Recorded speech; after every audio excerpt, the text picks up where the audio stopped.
की ऋषींचं वास्तव्य असलेलं आजोबांचं देवस्थान या दिवसाच्या समारोपासाठी आणि खरं म्हणजे आमच्या कुणबी समाजाच्या इतिहासात नोंद करण्यासाठी पहिल्यांदा मुख्यमंत्री येऊन आमच्या समाजाच्या बरोबर आज जे हितगुज करणार आहेत त्या आपल्या सर्वांच्या लाडक्या मुख्यमंत्र्यांचं मी आपल्या सगळ्यांच्या वतीने कुणबी समाज बांधवांच्या वतीने मनापासून आज स्वागत करतो आणि मला आज खूप आनंद वाटतो की आपण इथे उपस्थित राहिलात. राज्याचे मुख्यमंत्री आदरणीय देवेंद्र फडणवीस साहेब आपल्या समाजाचे आपल्या सर्वांचे खासदार जे नेहमी विकासासाठी आपण एकत्रितपणे काम करतो खऱ्या अर्थाने विश्वास टाकलाय आणि विकासाची धुरा दिले ते या तालुक्याचे आमदार पांडुरंग बरोरा, कुणबी सेना प्रमुख विश्वनाथजी पाटील साहेब, माजी आमदार.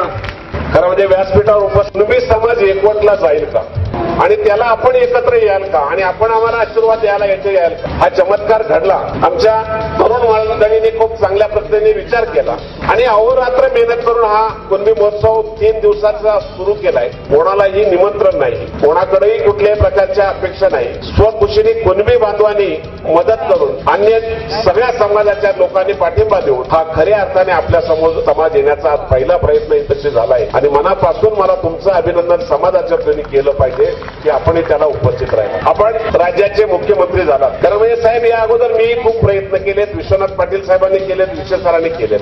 आम्ही समाज बांधण्याचा नेहमीच प्रयत्न करतोय. रत्नागिरीपासून सिंधुदुर्गपासून नेहमी आम्ही प्रयत्न करत आलो. साहेब आम्हाला जवळ कोणी घेण्याचा प्रयत्न केला नाही असं नाही, आम्हाला खूप जवळ घेण्याचा प्रयत्न केला. पण एकदा निवडणूक झाली का कुठला कुणबी हा शब्द पहिला असतो. काय काय शब्द फक्त ऐकायला येतात. खरं म्हणजे साहेब मला कौतुक वाटलं. खरं म्हणजे मी कुणबी समाजाचं काम करतो म्हणून माझ्यावर राष्ट्रवादीमध्ये कारवाई झालेली हो. कपिल पाटील साक्षीदार आहेत. आणि असं नाही जाहीर सभेत माझ्यावर टीका केली होती. मी ज्या समाजात जन्माला आलोय, मी जरी आज आमदार असेल मला बहुजन सगळ्या समाजाने मला मतदान नेहमीच करत आले. मी जे माझ्या मतदारसंघात काम करतोय ते विकासाच्या नावाने मत मागतोय, मी जातीच्या नावाने मागत. पण माझ्या ज्या समाजात मी जन्माला आलोय त्या समाजाचं जर मी काम करत जर माझा गुन्हा असेल तर कुठल्या आधाराने मी त्या समाजाला सोडून बाहेर जाऊ आणि म्हणून तुमच्या बरोबर येण्याचा माझा निर्णय घेतला. माझ्या समाज बांधवांना कुठेतरी दिशा मिळाली पाहिजे. मागे बसलेली बरीच मंडळी ही या सगळ्या प्रवाहामधले आहेत. खरं म्हणजे आम्हाला निश्चित वाटतंय. पण आता मी विकासाच्या बाबतीमध्ये जर विचार केला तर साहेब माझ्या मतदारसंघात मला तुम्ही काय ठेवलंच नाही द्यायला. त्याच्यामुळे आता सासूरवाडीला आलोय मी आज. खरी परिस्थिती अशी आमची या तालुक्याची 65% कुणबी आणि 35% इतर. साहेब आम्ही IAS IPS ही स्वप्न पाहतो, ती आमच्या ताकदीने आम्ही घेण्याचा प्रयत्न करू आणि घेतो सुद्धा. पण आमच्या शिपायाच्या आणि मास्तरच्या नोकऱ्या काढूनच घेतल्या हो. आमच्या सर्वसामान्य तरुणांनी काय करावं हा प्रश्न आज शहापूर असेल, वाडा असेल, पालघर असेल, ठाणे जिल्हा असेल, या ठाणे जिल्ह्यातल्या पेसाच्या अंतर्गत आमच्यावर जो होत असलेला अन्याय साहेब भयानक कुणबी समाज धिरडला चालले आणि वाटायला लागले तरुणांना. आणि म्हणून तरुण एकत्र होतोय. शक्यतो समाजाच्यासाठी तरुण कधी एकत्र होत नाही, फक्त कुणबी महोत्सवाने करून दाखवलाय. माझे आपल्याला समाजाच्या वतीने एकच विनंती, आम्हाला त्या हक्काची कोणाचे आम्हाला हे नाही. नाहीतर पांडुरंग बरोबर आमचं आमदार नसतं तर आमदार झालेच नसते हो. कुणब्याने आमदार केलेले पांडुरंग बरोबर असेल, दरोडा असेल.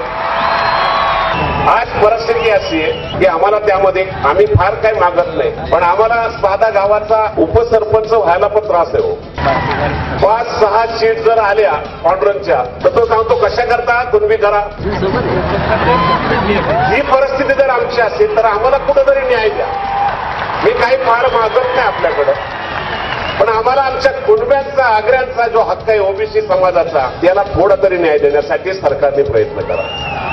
साहेब सामाजिक न्याय विभागाच्या माध्यमातून आपण आपला नाही पूर्वीपासूनची परंपरा चाललेली आहे की ओबीसीला आपण सामाजिक न्याय विभागाच्या माध्यमातून मंत्रालयामध्ये जोडलं गेलं. आम्हाला सामाजिक न्याय हे खातं आमच्यावर न्यायासाठी नाही हो, आणण्यासाठी आहे. आम्हाला ओबीसीला स्वतंत्र एकदा कार्यालय द्या आणि स्वतंत्र मंत्रालय द्या, तरच खऱ्या अर्थाने ओबीसीचा खऱ्या अर्थाने विकास होऊ शकेल.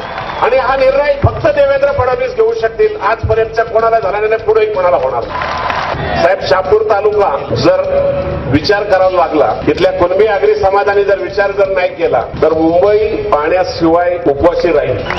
जेवढी धरणं आहे, जेवढा पाणी पुरवठा होतो तो शहापूरचाच पाणी पुरवठा आहे. पण आमच्या आजही बहिणी आलेल्या आहेत, काही माझ्या सासू पण असतील, मेवण्या असतील, त्यांना पाणी भरायला काय अवस्था आहे ती तुम्हाला सांगितलं तर खराब वाटेल. आणि म्हणून धरणं अंशाला आणि शहापूरच्या कोरड घशाला. ही परिस्थिती आज आमच्या शहापूरची आहे. आम्हाला विनंती आपल्याला आपण करतो आम्ही धरणाचं पाणी जाणं जाऊ द्या, पण आमच्या गावांच्या मध्ये एक आम्ही अशी ग्रॅव्हिटीच्या माध्यमातून आपण त्याला प्रशासकीय मान्यता दिलाय, मार्गी लावण्याचा प्रयत्न केलाय. ग्रॅव्हिटीच्या माध्यमातून जी योजना तयार केलेली आहे त्या योजनेला जर मान्यता दिली तर शहापूरचा माझ्या भगिनींचा पाण्याचा प्रश्न कायमचा निकालात निघेल आणि खऱ्या अर्थाने समाजाला न्याय दिल्याचा एक मोठा समज. काय परिस्थिती आहे साहेब, मुरबाडला मी सांगितलं होतं 30-60-75 ला वन कायदा सुरू झाला आणि आमच्या कुठे नावावर 2-4-5 एकर आहे त्याच्यावर वन विभागाने सगळे सर्रास नाव लावून टाकली. 35 सेक्शन वन कायद्यामध्ये घेऊन मोकळे. आम्हाला आमचा हक्क आहे 12 हेक्टरच्या आतले जे सर्वे नंबर आहे ते जर तुम्ही आम्हाला जर मोकळे केले तर मला वाटते खूप मोठा शेतकऱ्यांना या तालुक्यातल्याच नाही जिल्ह्यातल्या कोकणातल्या लोकांना मिळेल आणि 35 सेक्शनचा एक महत्वाचा मुद्दा मार्गी लागून. खूप काही समाजाच्या इतरही शामराव कैलासवासी शामराव पेजनच्या माध्यमातून कुणबी आर्थिक विकास महामंडळ स्थापन झालं. विश्वनाथ पाटील असतील, विशेषर असतील, आम्ही त्या टायमाला खूप प्रयत्न केला. घोषणा झाली पण खिशात दमडी नाही दिली. साहेब ते जर आर्थिक विकास महामंडळ कुणबी समाजाचं झालं तरच खऱ्या अर्थाने कुणबांच्या पोरांना कुठेतरी आधार मिळेल. आपल्याला विनंती आहे की महामंडळ अस्तित्वात आलंय त्याला फक्त आपण निधी जर दिला आणि ते कार्यान्वित केलं तर खूप मोठा दिलासा कुणबी समाजाला मिळू शकेल. आपण त्या बाबतीमध्ये सुद्धा आम्हाला सहकार्य करा. हे खूप मोठं काम त्याच्या माध्यमातून होऊ शकेल. शहापूरच्या अन्य विकासाच्या बाबतीमध्ये मला 8-15 दिवस चालले आमच्या खासदारांनाही खूप हैराण केलंय. आपल्यालाही आपण एकदा आमच्या लोकांच्या बरोबर बैठकी केली. नागपूर समृद्धी हायवेच्या बाबतीमध्ये आमच्याकडे खूप मोठा संघर्ष सुरू झाला. साहेब हायवे होण्यासाठी रस्ता होण्यासाठी आमचा विरोध नाही, पण आपण ज्या रस्त्यामध्ये आता वाशिन मार्गे आला त्याच हायवेच्या माध्यमातून तो रस्ता जर केला तर आपल्याला अंतरही कमी पडतंय आणि आमच्या राहिल्या थोड्याफार त्या पण जागा वाचतील. त्याचा डीपीआर बनवताना जर त्याची जर दिशा ठरवली तर मला वाटतंय हा संघर्ष थांबेल आणि नागपूर समृद्धी योजनेच्या बाबतीमध्ये निश्चितपणे चांगला मार्ग निघेल. निश्चित संघर्ष करण्याची कुठलीही भूमिका नाही. चांगल्या विचारातून आम्हाला तो रस्ता झाला तर आम्हालाही त्याचा फायदा होणार आहे. आपण त्या बाबतीत सुद्धा एक बैठक लावा आणि आमच्या शेतकऱ्यांना खऱ्या अर्थाने त्याच्यातून दिलासा द्या. ही एक आपल्याला महत्वाची त्या बाबतीत विनंती करेल.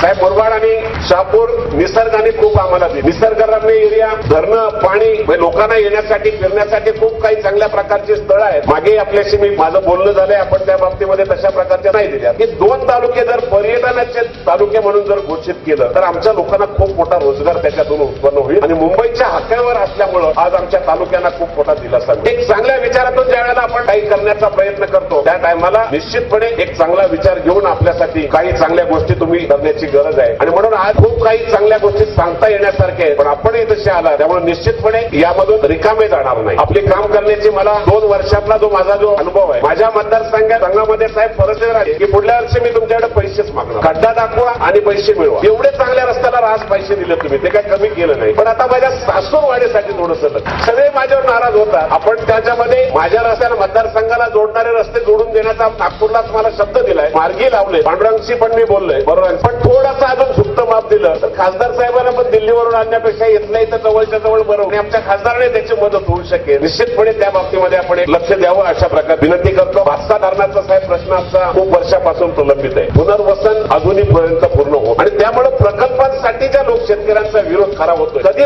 कित्येक वर्षापासून या प्रकल्पग्रस्तांचे प्रश्न आहेत. आमच्या अप्पा भानुशाली असेल, मी असेल, अन्य काही कार्यकर्ते असतील, खूप संघर्ष करला पण अजूनही तो मार्गी लागला. आपल्याला विनंती आहे की त्या बाबतीमध्ये आपण थोडंसं जर लक्ष दिलं तर नक्की त्यामध्ये आम्हाला दिलासा मिळेल आणि त्याचा फायदा जास्तीत जास्त आम्हाला होईल. कौशल्य विकासच्या बाबतीमध्ये आपलं धोरण खूप चांगलं. आज आमच्या तरुणांना खऱ्या अर्थाने साहेब सांगतो ना शिपाई होऊ शकत नाही, एखादा तलाठी होऊ शकत नाही, कुठं मास्तर होऊ शकत. कौशल्य विकास जर आपण आमच्याकडे एखादं चांगलं केंद्र दिलं तर या इतर समाजातल्या लोकांना सुद्धा त्याचा चांगला फायदा होईल आणि आमच्या तरुणांना खऱ्या अर्थाने एक वेगळा विचार त्याच्यामध्ये निवडून जाईल.